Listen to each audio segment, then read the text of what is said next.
"Bunuh dia!" teriak warga.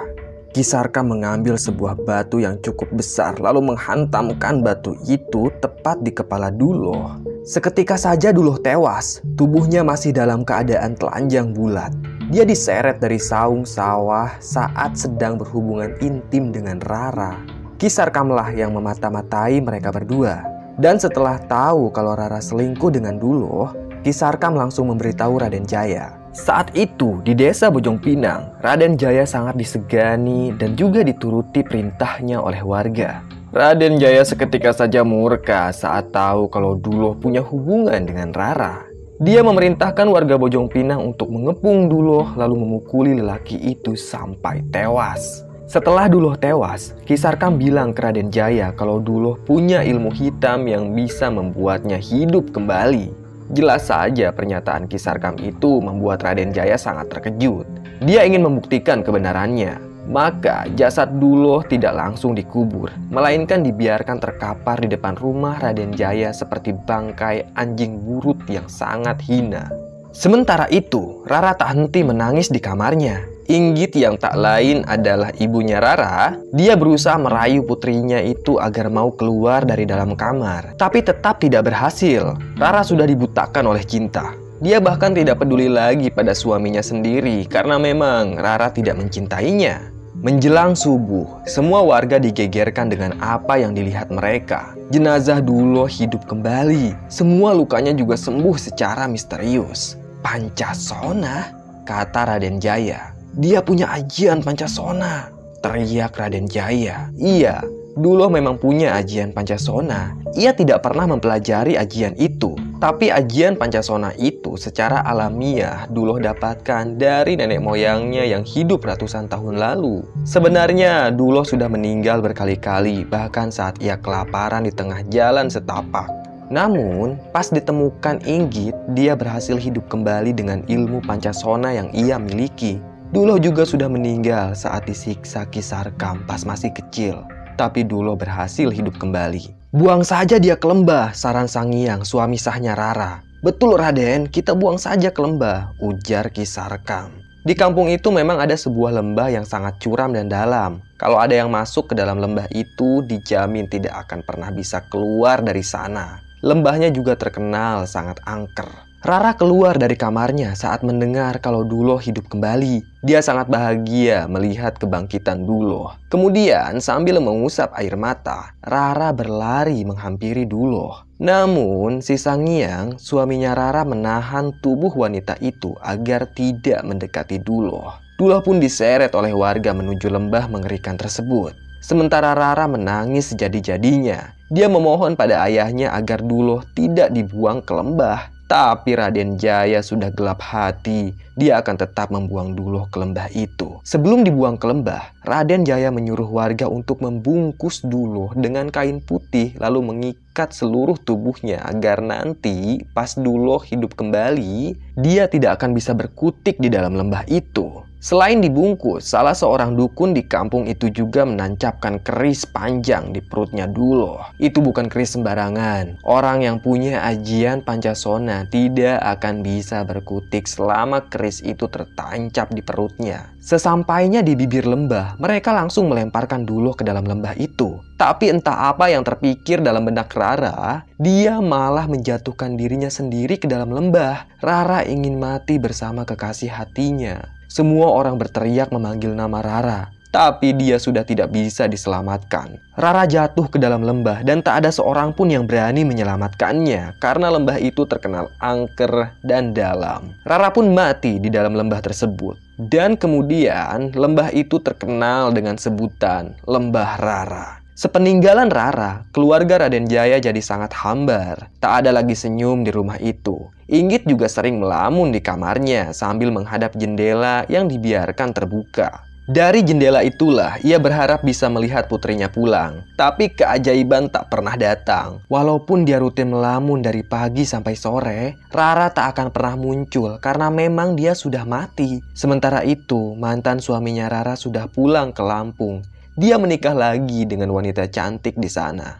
Tubuh Inggit semakin hari semakin kurus saja. Suatu hari, Raden Jaya pernah membuat sayembara untuk mengangkat jasad putrinya dari dalam lembah. Ia bahkan sudah menyiapkan tali yang amat panjang untuk menuruni lembah. Barang siapa yang berhasil mengangkat jasad Rara, maka dia akan mendapatkan 1 ekor kerbau. Tapi tak ada yang mau ikut sayembara itu. Kemudian Raden Jaya menaikkan hadiahnya menjadi 3 ekor kerbau. Tapi tetap saja tidak ada yang mau. Lagi pula orang bodoh mana yang mau masuk ke dalam lembah yang terkenal angker dan dalam itu. Sayembara disebar ke berbagai desa hingga terdengar oleh orang-orang di keraton Surosoan. Sultan pun mengutus pesuruhnya untuk mendatangi Raden Jaya. Beliau meminta Raden Jaya untuk menghentikan sayembara tersebut karena sangat membahayakan. Perintah Sultan dipatuhi oleh Raden Jaya. Dengan penuh keputusasaan, ia pun menutup sayembara itu. Jasad Rara memang mustahil bisa diangkat dari dalam lembah. Sekalipun ada orang yang mau turun ke dalam lembah tersebut, pastilah tubuh Rara sudah hancur karena jatuh dari atas lembah yang sangat tinggi.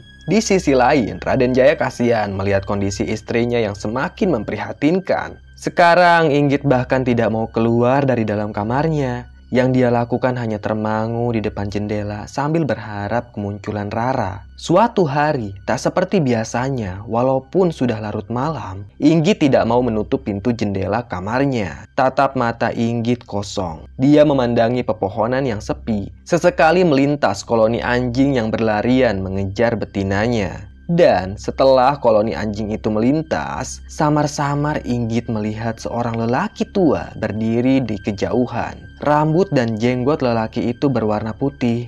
Jenggotnya juga panjang hingga mencapai perut.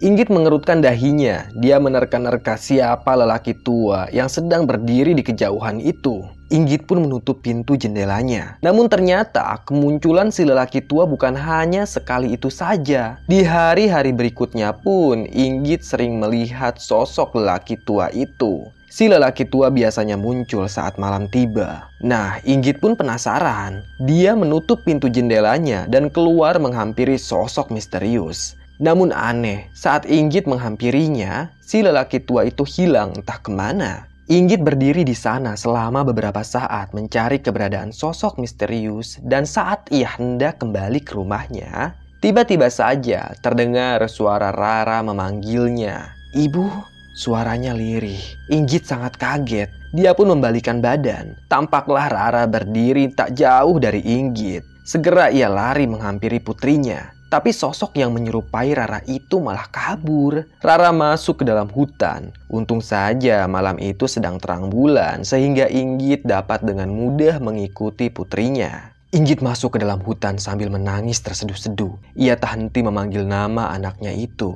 Hingga tak terasa sampailah dia di pinggir sungai. Ia sedang berada di Sungai Liman. Sungainya tak terlalu besar. Cahaya bulan menyinari sungai itu. Kemudian dari seberang sungai tampaklah Rara berdiri sambil memandangi ibunya.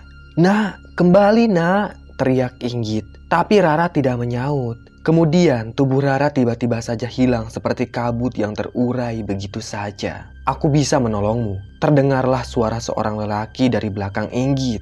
Inggit pun membalikan badan. Dia sangat terkejut mendengar suara yang datang secara tiba-tiba. "Kau siapa?" tanya Inggit. Dia mundur beberapa langkah. Wajahnya sangat waspada. "Aku bisa jadi siapapun," ucap lelaki tua itu. Lalu secara ajaib, si lelaki tua merubah dirinya menjadi Raden Jaya. Dan akhirnya si lelaki tua itu berubah menjadi sosok Inggit. Hal tersebut sangat mengerikan. Si lelaki tua sekarang menyerupai Inggit. Dia tersenyum pada Inggit yang asli. "Jangan takut," katanya. Bahkan suara Inggit juga bisa ditiru. "Sebenarnya aku tak punya nama," ucapnya. "Tapi kau bisa memanggilku dengan sebutan Jurig Liman," sambungnya. "Sudah beratus-ratus tahun aku menjadi penunggu di sungai ini," ucap Jurig Liman. Inggit tak mampu mengucapkan apapun. Dia mulai ketakutan saat sosok yang menyerupai dirinya mengaku sebagai Jurig atau Dedemit. Inggit mencoba untuk menggerakkan kedua kakinya. Dia mau kabur, tapi kakinya itu seperti dipaku pada tanah. Ia sama sekali tak bisa bergerak. "Aku bisa membuat putrimu hidup kembali," ucap Jurig Liman yang masih menyerupai wujud Inggit. Benarkah itu? Tanya Inggit. Jurigliman mengangguk. Rara mati tidak wajar. Aku melihat rohnya menggantung di alam gaib, ucap Jurigliman. Lalu bagaimana kau bisa menghidupkan anakku lagi? Tanya Inggit. Gampang sekali. Sekarang kau harus mencari tulang ekornya. Setelah itu aku bisa membangkitkan kembali anakmu, ucap Jurigliman. Inggit terdiam sejenak, dia pun mengangguk. Wanita itu yakin kalau jurik di hadapannya sangat sakti dan pasti mampu membangkitkan Rara. Jurigliman juga memberitahu kesepakatan yang harus dilakukan Inggit. Kesepakatannya cukup berat bagi Inggit, tapi dia malah menyetujuinya. Inggit berani melakukan apapun demi Rara. 2 hari kemudian, tengah malam Inggit mengajak Kisarka menuju lembah Rara. Awalnya Kisarka menolak, dia takut kalau harus pergi ke lembah itu. Namun setelah Inggit menyodorkan sekantong kepingan uang, Kisarka pun mau mengantarkan majikannya. Sementara itu, Raden Jaya sudah tidur dengan sangat pulas. Dia tidak tahu menahu soal aksi istrinya itu. Inggit menyuruh Kisarka untuk membawa tali yang sangat panjang. Tadinya tali tersebut disiapkan Raden Jaya untuk sayembara. Namun karena sudah dilarang Sultan, akhirnya tali tersebut tergeletak saja di gudang. Kisarka berjalan di depan Inggit. Lelaki itu menenteng sebuah obor. Cahayanya berayun-ayun di tengah kegelapan hutan. Tak lama kemudian, mereka pun tiba di tepi lembah Rara. Kisarka mulai merinding. Dia sering mendengar cerita warga tentang keangkeran lembah Rara. Lembah itu merupakan sarang demit, tempat berkumpulnya ratusan makhluk halus. Nyai, aku tidak berani kalau harus turun ke dasar lembah, ucap Kisarkam dengan nada getir. Tenang saja Ki, aku membayarmu bukan untuk menuruni lembah. Kau hanya perlu menungguku di sini, biar aku yang turun, ucap Inggit. Inggit minta Kisarkam untuk mengikatkan tali pada batang pohon yang tak jauh dari lembah. Setelah tali itu diikat, perlahan wanita tersebut menuruni lembah. Banyak pohon-pohon kecil yang tumbuh subur pada tebing, sehingga memudahkan Inggit untuk menuruninya. Dia tidak membawa obor, cahaya bulan sudah cukup untuk menerangi lembah itu. Sesekali Inggit berhenti, kedua kakinya berpijak pada celah-celah tebing. Lalu dia mendongak ke atas dan tak terasa ternyata ia sudah cukup jauh menuruni lembah. Di tengah-tengah perjalanan menuju dasar lembah, tiba-tiba saja Inggit mendengar suara lirih yang sangat mengerikan. Suara itu menggema di dalam lembah. Segera Inggit melanjutkan perjalanannya. Dia mengulur tali. Sesekali kakinya berpijak pada batang-batang pohon kecil dan juga celah tebing. Tenaga Inggit semakin terkuras. Kedua lengannya terasa panas. Dia seperti tak sanggup lagi bergelantungan pada tali itu. Untung saja Inggit menemukan sebuah lubang yang cukup besar pada dinding tebing. Lubang itu menyerupai goa. Inggit pun masuk ke dalam lubang tersebut lalu membaringkan tubuhnya. Dia sangat kelelahan, napasnya terengah-engah. Lalu Inggit tak sadarkan diri. Sementara itu, Kisarka masih berdiri di tepi lembah. Sesekali dia berteriak memanggil majikannya, tapi tidak ada jawaban. Kisarka bingung apa yang harus ia lakukan. Jangan-jangan Nyai Inggit sudah jatuh lalu tewas, pikir Kisarka. Kisarka tidak mau terlibat atas kematian Inggit. Lalu dia pergi begitu saja, meninggalkan lembah Rara. Dugaan Kisarkam itu salah. Sebenarnya Inggit masih hidup. Dia terkapar tak sadarkan diri di dalam lubang tebing. Dan keesokan harinya, Inggit siuman. Kebetulan saat itu hujan turun dengan sangat deras. Inggit kehausan. Dia menengadahkan telapak tangannya lalu minum air hujan. Setelah hujan reda, Inggit dengan hati-hati menuruni kembali lembah Rara. Kali ini medannya licin. Dia harus hati-hati karena sekali saja terpeleset, maka dia akan jatuh ke dasar lembah. Sesekali Inggit berhenti untuk istirahat. Lalu ia melanjutkan kembali perjalanannya. Beberapa jam kemudian, akhirnya Inggit tiba di dasar lembah. Ternyata lembah itu dirimbuni tumbuhan liar. Inggit harus menyingkirkan rumput liar untuk mencari keberadaan sisa-sisa jasad Rara. Sementara itu, kepanikan terjadi di rumah Raden Jaya. Dia mengumumkan ke semua warga soal hilangnya Inggit. Warga menyebar ke seluruh penjuru Bojong Pinang untuk mencari Inggit. Hingga akhirnya, salah satu warga curiga kalau Inggit pergi ke lembah Rara. Kemudian Raden Jaya beserta warga berbondong-bondong mendatangi lembah Rara. Di sana terdapat tali yang diikatkan pada batang pohon. Kisarkam yang juga ikut mendatangi lembah Rara, dia malah diam saja sambil berpura-pura tidak tahu tentang apa yang sudah terjadi. Raden Jaya yakin istrinya pasti turun ke dasar lembah untuk mencari jasad Rara. Kemudian Raden Jaya menyuruh Kisarkam untuk turun ke dasar lembah. Tapi Kisarkam menolak. Dia tidak mau mati sia-sia. Sementara itu, Raden Jaya juga tak punya nyali kalau harus turun ke dasar lembah Rara. Warga yakin kalau seandainya benar Nyai Inggit turun ke dasar lembah, pastilah wanita itu sudah mati dibunuh para demit. Satu persatu warga desa pergi meninggalkan lembah Rara. Raden Jaya tidak melarang mereka. Namun lelaki itu tetap duduk di pinggir lembah sampai larut malam menunggu kemunculan Inggit. Sayangnya, istrinya itu tak kunjung muncul, sedangkan malam semakin larut. Raden Jaya pun putus asa. Mungkin saja apa yang dikatakan warga memang benar. Inggit pasti sudah mati. Dia pun pulang begitu saja, meninggalkan lembah Rara. Sedangkan tali tersebut masih terikat pada batang pohon dan menjulur ke dalam lembah. Keesokan paginya, saat Raden Jaya bangun, dia melihat sepiring makanan tergeletak di atas meja dekat tempat tidur Raden Jaya. Ia heran siapa yang menyiapkan sarapan pagi untuknya. Segera ia keluar dari dalam kamar dan betapa terkejutnya saat ia melihat Inggit sedang duduk di beranda rumah bersama si Rara. Rambut Rara tergerai sampai ke pinggang. Sementara Inggit duduk di belakang Rara sambil menyisir rambut putrinya itu. Beberapa kali Raden Jaya mengucek kedua matanya. Lelaki itu masih tidak yakin dengan apa yang dilihatnya. Inggit? Tanya Raden Jaya dengan ekspresi wajahnya yang terheran-heran. Akang sudah bangun? Tanya Inggit. Raden Jaya tidak menjawab. Apa yang sedang dilihatnya benar-benar tidak masuk akal. Bagaimana bisa Inggit dan putrinya ada di rumah? Perlahan Inggit pun bangkit. Dia mendekati suaminya yang sedang kebingungan itu. Inggit menjelaskan bagaimana dia bisa menyelamatkan Rara. Selama 5 hari belakangan ini, aku sering bermimpi didatangi Rara. Dalam mimpi itu, Rara bilang kalau dia masih hidup dan dia minta tolong untuk dijemput, kata Inggit. Raden Jaya malah terdiam. Dia berjalan perlahan mendekati Rara. Wajah Rara pucat sekali. Bahkan ada lingkaran hitam yang samar di sekeliling matanya. Rara menoleh pada Raden Jaya. Tatapan Rara sangat mengerikan. Kau yakin dia anak kita? Desis Raden Jaya. Selama berhari-hari, Rara bertahan hidup di dasar lembah dengan makan apapun yang ia temukan, ucap Inggit. Lalu bagaimana dia bisa selamat dari lembah yang sangat dalam itu? Raden Jaya masih belum percaya kalau yang dibawa Inggit itu adalah Rara. Akang, di bawah lembah ternyata ada sebuah danau kecil. Rara jatuh tepat ke dalam danau itu.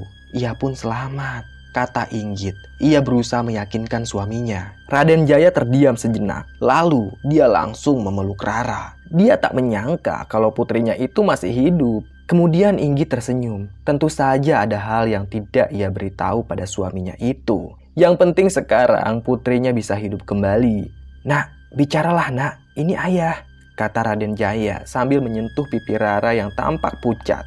Iya ayah, ucap Rara, suaranya serak, tatap matanya kosong. Kemudian Raden Jaya memeluknya lagi. Dia sangat bahagia. Untuk merayakan kepulangan anak dan istrinya, Raden Jaya menggelar hajatan. Dia menyembelih 5 ekor kerbau dan mengundang warga desa Bojong Pinang untuk makan di rumahnya. Bukan hanya itu saja, Raden Jaya juga mengundang grup Jaipong yang paling tersohor pada masa itu. Rumah Raden Jaya ramai dikunjungi warga. Ia mendirikan panggung. Dan di atas panggung itu ada Rara yang sedang duduk manis. Rara mengenakan kebaya hitam dengan corak keemasan. Rambutnya dikonde. Ada bandu berwarna emas yang tertancap pada kondenya itu. Sebagian orang saling berbisik saat melihat wajah Rara yang pucat dan menakutkan. Heh, jangan-jangan yang dibawa Nyai Inggit itu adalah demit, bisik warga. Iya, bisa jadi. Lihat saja wajahnya, seram kayak gitu, timpal warga lainnya. Namun tak ada satupun warga yang berani mengatakan hal itu pada Raden Jaya. Malam semakin larut, pesta sudah usai, warga pulang ke rumahnya masing-masing. Namun malam itu ada yang aneh dengan Inggit. Dia tidak mau satu kamar dengan suaminya. Inggit beralasan ingin menjaga Rara karena kondisi Rara yang masih belum pulih total. Kemudian Raden Jaya menuruti kemauan istrinya itu. Ternyata bukan hanya malam itu saja Inggit tidak mau sekamar dengan suaminya. Kini sudah hampir seminggu Raden Jaya tidur sendirian. Hingga pada suatu malam, Raden Jaya benar-benar tidak bisa tidur. Dan tiba-tiba saja ia mendengar suara erangan istrinya dari dalam kamar Rara. Itu seperti suara erangan wanita yang sedang bersetubuh. Raden Jaya kaget. Dia pun keluar dari dalam kamarnya lalu mengintip dari lubang kunci pintu. Dan saat itulah ia melihat Inggit sedang bersetubuh dengan sosok demit berwajah mengerikan. Demit itu bertaring. Kukunya panjang sekali. Dia juga punya ekor yang sangat panjang. Demit itu tak lain adalah Jurig Liman yang beberapa hari lalu membuat kesepakatan dengan Inggit. Raden Jaya marah besar. Dia kembali ke kamarnya lalu mengambil semacam serbuk warna hitam. Itu bukan serbuk sembarangan. Demit apapun yang terkena serbuk itu pasti akan kesakitan. Raden Jaya mendapatkan serbuk tersebut dari seorang dukun sakti yang dulu menancapkan keris ke perutnya Duloh. Pintu kamar Rara ditendang dengan sangat keras sampai engselnya hancur. Raden Jaya pun berhasil masuk ke dalam kamar itu. Inggit kaget. Buru-buru dia mengenakan pakaiannya. Sementara itu, Jurig Liman tidak sempat kabur. Raden Jaya melemparnya dengan serbuk hitam. Jurig itu pun berteriak kesakitan. Suaranya menggema di langit desa Bojong Pinang. Lalu wujudnya hilang begitu saja. Raden Jaya menoleh pada istrinya. Dia sangat marah. Sementara Rara duduk di sudut kamar sambil memeluk dengkulnya sendiri. Malam itu Raden Jaya murka pada Inggit. Dia bahkan menceraikan istrinya lalu mengusir wanita itu dari rumah. Sementara Rara tetap dikurung di dalam kamar. Besok Raden Jaya akan memanggil dukun sakti untuk menangani Rara. Keesokan paginya, warga digegerkan dengan penemuan mayat Inggit yang menggantung di pohon mahoni. Inggit gantung diri. Dia melanggar kesepakatannya dengan Jurig Liman. Perlu teman-teman ketahui, kesepakatan yang dijalin Inggit itu cukup ekstrim. Dia harus bersetubuh dengan Jurig Liman selama 4 tahun berturut-turut sebagai imbalan atas kebangkitan Rara. Sebenarnya, Inggit ditipu oleh Jurig itu. Rara tidak akan pernah bisa menjadi manusia lagi. Dia sekarang sudah menjadi demit, sama seperti Jurig Liman. Setelah warga menemukan jasad Inggit, mereka membawanya ke rumah Raden Jaya. Namun Raden Jaya menolak jasad istrinya itu. Terserah kalian saja mau diapakan jasad itu. Dibakar kek, dihanyutkan, atau dijadikan makanan anjing liar. Tak masalah. Aku sudah menceraikannya karena dia bersekutu dengan demit, ucap Raden Jaya. Mendengar pernyataan Raden Jaya, warga pun ketakutan karena Inggit sudah bersekutu dengan demit. Tak ada satupun warga yang mau menguburkan jasad Inggit. Jasad itu lalu dibuang ke tengah hutan dan dimakan anjing liar. Sementara itu, dukun yang dipanggil Raden Jaya membuat kesaksian mencengangkan. Kata dukun tersebut, Rara sudah bukan lagi manusia, melainkan demit yang bisa saja berbahaya. Setelah tahu hal itu, Raden Jaya menyuruh dukun untuk pulang, sementara Rara tetap dikurung di dalam kamarnya. Raden Jaya bingung apa yang harus ia lakukan pada Rara. Sekalipun Rara sudah menjadi demit, tapi Raden Jaya tidak tega kalau harus menyakiti putrinya itu. Hari demi hari berlalu, namun Rara tetap dikurung di dalam kamarnya, tanpa dikasih makan ataupun minum. Tapi makin kesini ada yang aneh dengan wanita itu. Wujud Rara menua dengan sangat cepat. Wajahnya keriput, warna rambutnya juga berubah menjadi putih semua. Kini kecantikan Rara pudar. Secara ajaib dia berubah menjadi sosok nenek yang mengerikan. Hal itu disebabkan oleh kutukan dari Jurig Liman karena Inggit tidak berhasil menepati janjinya. Hingga pada suatu pagi, saat Raden Jaya ingin melihat kondisi putrinya, Rara sudah menghilang entah kemana. Raden Jaya sudah mencarinya kemana-mana, tapi tidak ketemu. Beberapa bulan kemudian, warga geger karena mereka sering melihat sosok nenek menyeramkan berdiri di pinggir sungai Liman. Nenek itu juga suka mengganggu warga. Tak salah lagi, sosok tersebut adalah demit Rara. Karena Rara sering menampakkan dirinya di pinggir sungai Liman, ia pun dijuluki sebagai Nini Liman. Selesai. Demikianlah hikayat Rara hingga menjadi Nini Liman. Tunggu cerita-cerita dulu selanjutnya ya. Tetap sehat dan salam getih.